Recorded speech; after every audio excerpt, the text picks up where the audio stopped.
Hi guys, welcome to Brass Bootcamp. Today is the second video in the Easy Jazzy Tudes series. Today I'm going to be covering the grade 2 pieces out of the book by Mark Nightingale. So there's two pieces on the grade 2 syllabus as well, number 6 and number 7. That's the Nuthatch and The Sleuth. Both of these pieces are swung, so nice 1, A2, A3, A4, counting for your quavers. They introduce some sharps and flats, so just watch out for those. And again, style is your number one friend. It's easy Jazzy Tudes, so everything's got to be in a nice jazzy style. First up is the Nuthatch, number 6. So let's talk about all the theory to start off with.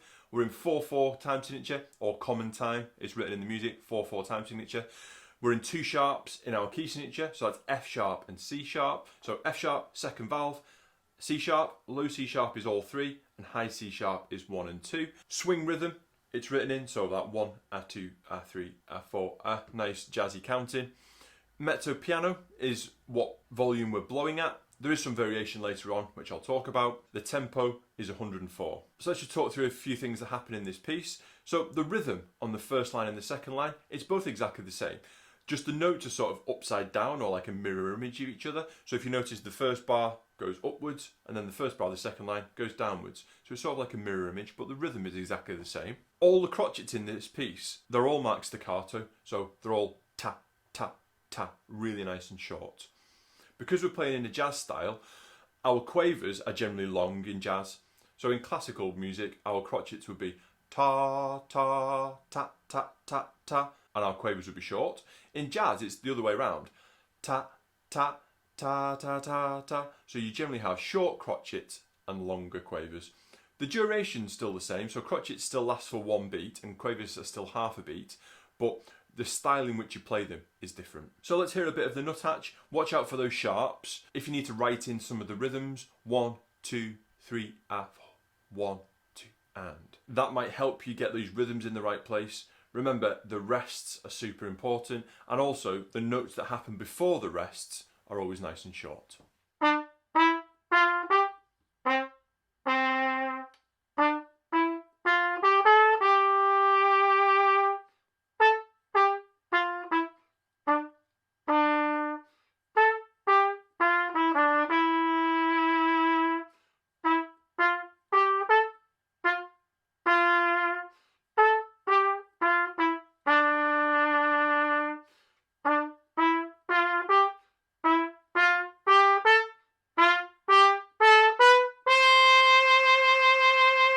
So, dynamics, the last line goes from mezzo piano, which is the same marking all the way through from the beginning, and then we crescendo to that last high D at the end.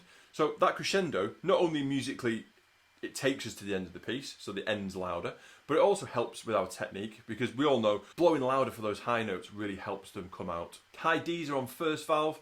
Make sure you're blowing nice fast air, nice and loud, and make sure you're in a nice T tongue position. So that's pretty much it for the Nuthatch. Nice and groovy. Watch out for your key signature. And once you've got your head around these rhythms, a lot of the rhythms are really repetitive, aren't they? So the second option for grade 2 is the Sleuth, just underneath it in the book, which is number 7. So this one, again, it's swing quavers, 1, A2, A3, A4, A. We're in 4 beats in the bar again, so we're in common time again. This one, however, it starts on beat number 4. So make sure, if you start on beat number 4, you need to breathe on beat number 3. So we're counting ourselves in, 1, 2, and we start on beat number 4. We've got B flat in our key signature, which is first valve, nice and easy, and more high Ds in this one. So again, nice fast airspeed, nice T tongue position. You might find that if you tongue your higher notes a little harder, it'll help them come out a little bit as well. So give that a try too. Rests, lots of rests in this piece again.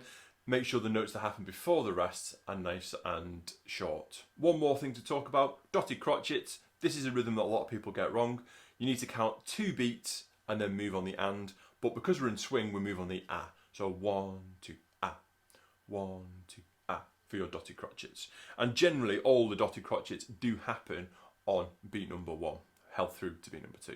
So here's a little bit of the Sleuth. It's marked forte, so I'm going to be playing nice and loud. And again, all the crotchets are nice and short as well, with long quavers.